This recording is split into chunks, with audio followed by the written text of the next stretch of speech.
Hello everyone, Scott here again, and welcome back to the Guilty Pleasure Cinema, celebrating the movies you're embarrassed to love, and showcasing those you might have missed. This is Halloween skip week, and I'm doing something a little different, but it's a natural expansion of what I do. See, I've talked about many movies.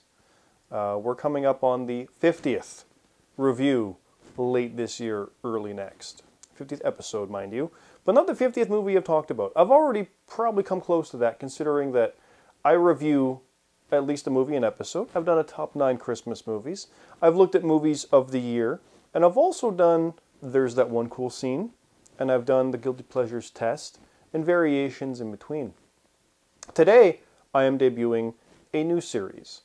And, well, it's unscripted.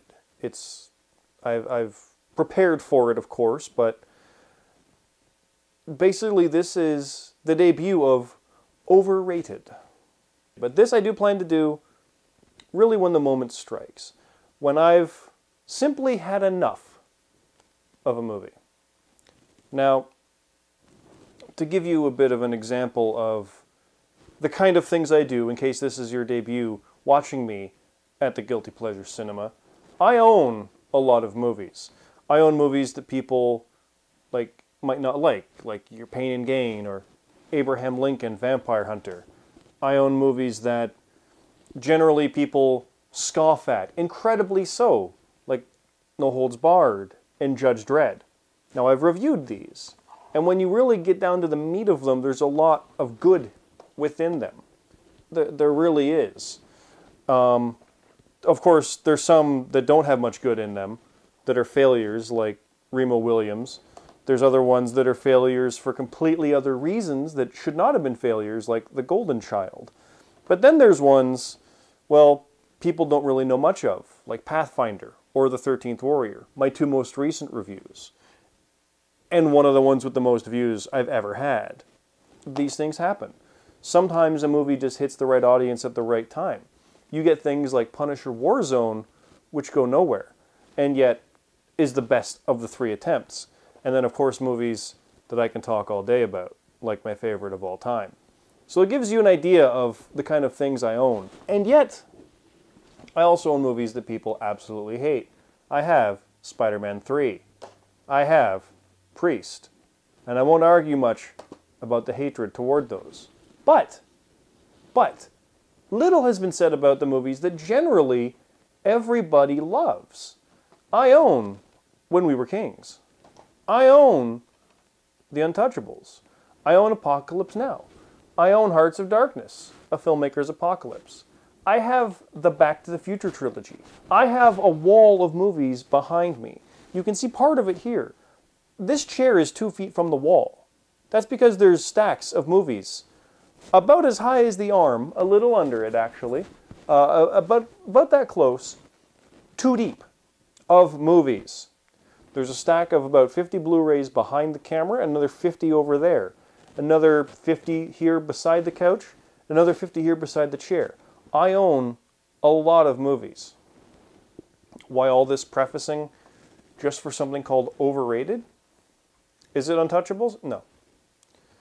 No, I'm here to talk about the greatest film of all time, Citizen Kane. Now, as far as I'm concerned, Citizen Kane is decent. It's a movie. I don't own it. Because I don't like it. And I think it's overrated for what it is. Many times, the first to do something will be heralded as the best because everything gets compared to it, especially if it's done well. And as I've gotten with many of my textbooks, the Filmmaker's Handbook, Digital Age, and this is from 2002, is my class, is what I was. So this is 2000, 2002 era. And Citizen Kane is mentioned. Of course it is. By that point, the movie's 60 years old. And Citizen Kane is in here 5 times. And they mention composition, they mention framing, they mention lighting, and things of the sort. So, of course, when you talk about schooling for film, you're going to mention Citizen Kane. course, when you look at a book talking of directors, you can't not have Orson Welles. Interestingly, with Welles in this book, it's the Magnificent Ambersons that gets the picture, because that was his most daring attempt. And yet it ends with, he remains that rarity, an undeniable genius of the cinema. Okay. He's known now as someone that can do no wrong. His debut, Citizen Kane, is a stylistically adventurous, philosophically profound study of a lonely tycoon so riven by his contradictions that even as he dies, he barely understands himself. Not bad for a debut. Okay. He puts his narrative flair and technical expertise to sophisticated and dramatic use, expressionist lighting, because this is from 1941, so German expressionism key at this point. Compositions and sound complex camera movements, that's a big one I will actually credit into here. Overlapping dialogue, an eclectic array of editing techniques, and memorably vivid performances from his Mercury Theatre group not only revealed his unbridled enthusiasm for the film medium, but his intention of exploring and expanding its expressive boundaries. Yes! Very much so, yes. This was a man who came in 50 years into modern cinema and said, I want to do this. And people at that point said, you can't do that. Why would you ever do that? Because that's how it worked. He was doing things that you said you couldn't do. But he didn't know you couldn't because he didn't come from that education background. He came from theater. He wanted a low-angle shot, so he cut a hole in the floor and put the camera down there. No one thought of that because that's part of the stage. And yet, with editing, you'll never see the hole, and etc., etc. Obvious things, but he was the first to do them. He was the first to say no and want to do something else. I agree with that wholeheartedly. The overlapping dialogue is, again, key. That's something that really holds strong with what we look at nowadays. Iron Man is a fantastic example of that, and yet it can go wrong, like in Lethal Weapon 4. This says Kane was the first. Doesn't mean it's the best. That's the problem. Many say it is. So let's take a look at another aspect of it. A short history of the movies. Again, college textbook I had. This is again from 2000, like early 2000, 2002. And Citizen Kane, I believe, is as early as page 6. And yet, this has everything. This lists things like The Black Hand, Black Christmas, The Road Warrior, Bound for Glory, The Boy Detective, La Boheme, Brazil. So this covers everything. Bullet. Like it's The Cabinet of Dr. Caligari, of course, is in here. So when you look at Citizen Kane, which I've gone too many pages back, Citizen Kane, there it is, colorization plans mentioned, etc., etc., etc. It's in here a lot, of course, because it's known as the best movie ever. Now, nowadays, I've heard arguments against it, and I'm all for that. People have finally decided to look beyond, much like Kane, the film, and Orson Welles' look at it. What's happening now is people who have always heard Citizen Kane is the best, who may not have even seen it, but just hear that, so it must be. They're objectively looking at it from other angles. They're actually saying, well, is it? Because I've said Predator is my favorite movie of all time, and Raiders of the Lost Ark is one of my favorites as well. And when I think of the best movies ever, I think of things like those. Terminator 2, Saving Private Ryan, Starship Troopers, Conan the Barbarian, The Crow, The Dark Knight. Now, are these the best movies ever? No. Are they my favorites? Some, no. And that's key. It depends on what the movie is trying to do. Is Predator the best movie ever? No. Is it my favorite? Yes. That's another debate, movie versus film and success there, but people are objectively looking. Were they always? Well, in the 60s, not quite. In this book, The Filmgoer's Companion, with a foreword by Alfred Hitchcock, no less, it simply lists actors, films. So, Citizen Kane, it says that it still holds up only 25 years later. It hasn't lost its luster. So, That's when they first started to really realize that maybe Citizen Kane was something special. And that Orson Welles usually aims beyond his means. Maybe he got lucky the first time. Maybe he got everything he needed the first time and that was it. So fair enough. Let's go further back. I'm showing you the spine because the cover has nothing on the front. This is the movies.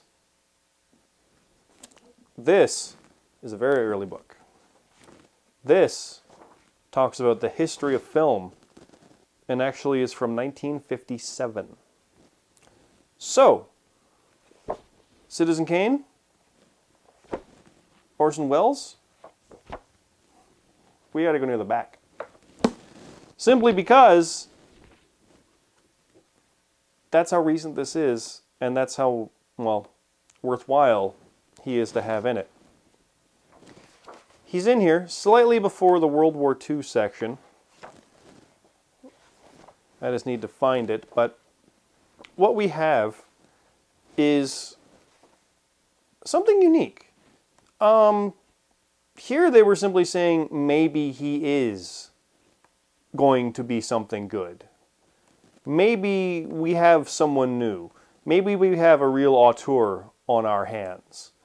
Maybe this guy knows what he's doing by breaking the rules. Maybe. Basically, we have 2 pages. And that's it. Imagine a book about the movies, and all you have are 2 pages. This is before he was king of cinema.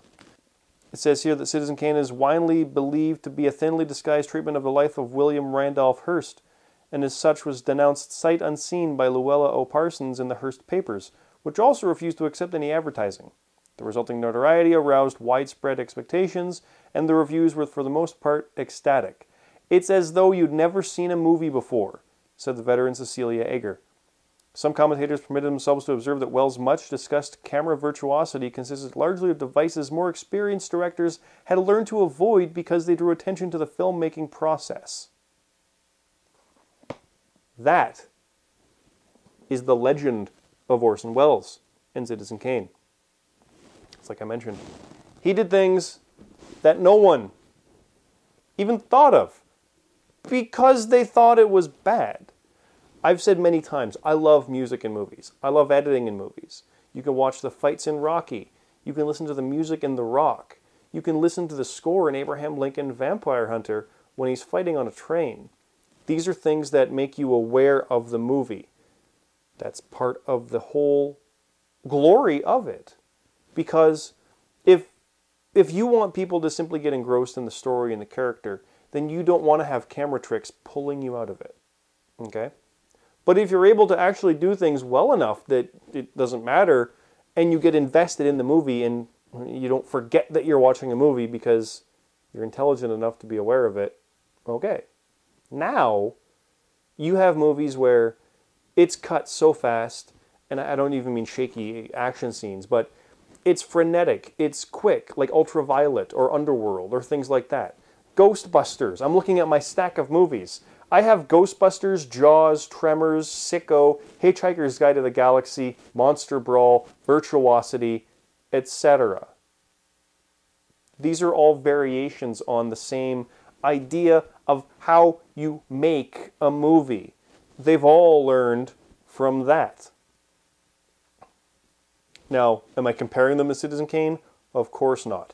Do all of them compare to Kane? Of course not. Do some surpass it? Of course. That's the key. I will say Jaws greatly surpasses Citizen Kane.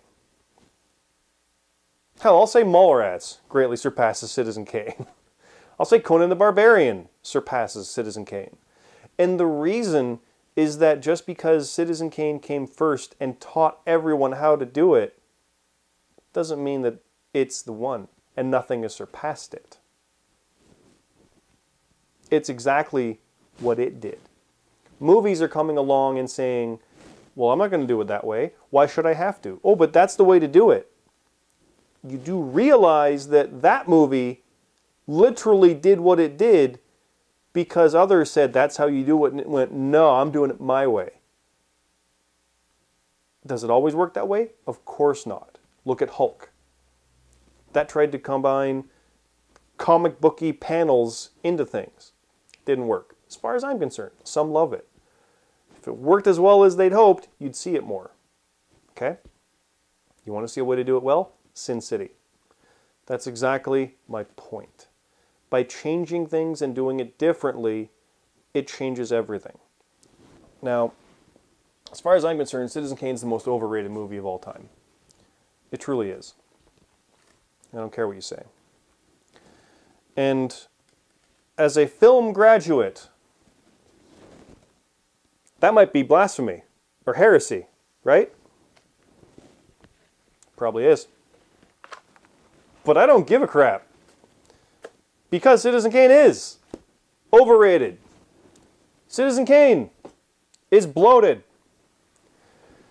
Citizen Kane is the perfect debut for overrated because it's the most overrated piece of crap I've ever seen in my life. Is it good? Sure.